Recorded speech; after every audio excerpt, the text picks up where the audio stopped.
I didn't even want to go to her gala. She'd insisted, the big night for her work. She said, the kind where her boss would make speeches, the kind where everyone in the industry would be there. I had been exhausted from travel, still unpacking bags, and the thought of dressing in a stiff suit for hours made my chest tighten. But I went because I loved her, or at least I thought I did. The night started normally. She looked radiant in a deep emerald gown, hair pinned perfectly, laughter spilling effortlessly. People clung to her like moths to a flame. I smiled, nodded, and tried to be proud, but something in her eyes kept flickering just for a second. I didn't know it then, but that second would later feel like the moment everything cracked. Minutes into the evening, her boss appeared, a tall man with an easy confidence. He glanced at me with curiosity and asked aloud, "And this man is?" The words were casual, but I felt my stomach drop. My wife's smile faltered just a fraction before she said, "Oh, this is my husband." She said it lightly, but I sensed something behind her eyes. Something like panic. I laughed it off, squeezed her hand, tried to play the role of the devoted spouse. But then, someone from HR, whom I barely knew, approached. She had a tablet in hand and a faint, uncomfortable expression. "Would you like to see something?" she asked. I nodded, confused, and then she hit play. The footage started with a quiet scene. My wife, laughing in a corner I didn't know existed, whispering too closely to a man who wasn't me.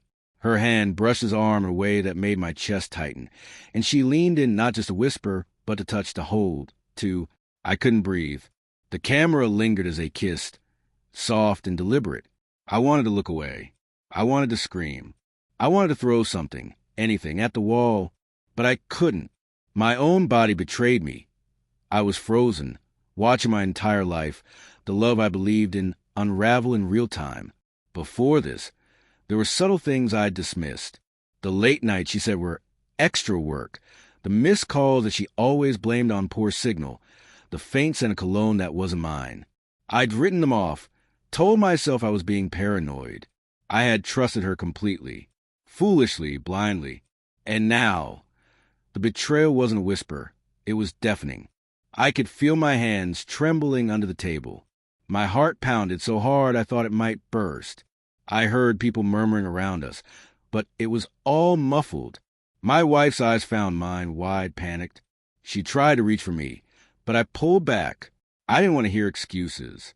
I didn't want to see apologies. I wanted truth. "Why?" I whispered, the word barely audible over the soft clinking of glasses and polite laughter in the background. She didn't answer immediately. Her lips trembled. I didn't mean for you to find out this way," she finally said, voice breaking. "It just happened. I didn't plan it. I love you. I thought I did, but..."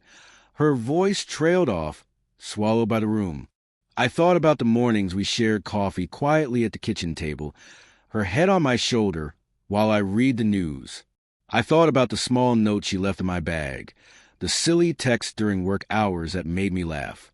I thought about every moment we shared that now felt like a lie she had hidden behind a smile. Every memory stung like salt on an open wound. We left the gala soon after, neither speaking much. In the cab, I watched the city lights blur past the window, feeling like I was in a dream I couldn't wake from. I wanted to hate her, but I couldn't fully. There was still love, tangled up with betrayal, guilt, and confusion. But I knew the trust was gone. The next morning, she tried to talk. I listened, barely. She explained the loneliness she felt, the pressure of her career, the moment of weakness with someone she barely knew. I wanted to rage, to yell, to collapse into tears, but instead, I found a strange clarity. My life was mine again. My self-respect, my peace, they weren't hers to ruin anymore. I told her calmly, "I can't forgive this. I can't be in a life where my love is treated like an option, like a game." Her face crumbled, and for a second, I felt a pang of pity, but it was brief. I realized my pity was for the person she could have been, not the one standing before me. It was over then, not with a scream, not with a dramatic scene, but with quiet dignity. I packed my things later that week, the weight of betrayal heavy, but not crushing. There would be nights I would lie awake, haunted by what happened. But there would also be mornings I would wake and feel free, for the first time in years. The gala, the footage, her whispered apologies, these would always be etched into my memory. But so would the realization that I was stronger than I had ever known, capable of facing heartbreak without losing myself. Life would move forward, messy and unpredictable, and I would too. Somewhere along the way, I would forgive, not her, not yet, but myself, for believing, for trusting, for loving fully, even when it left me shattered. That strength, quiet and unyielding, became my anchor.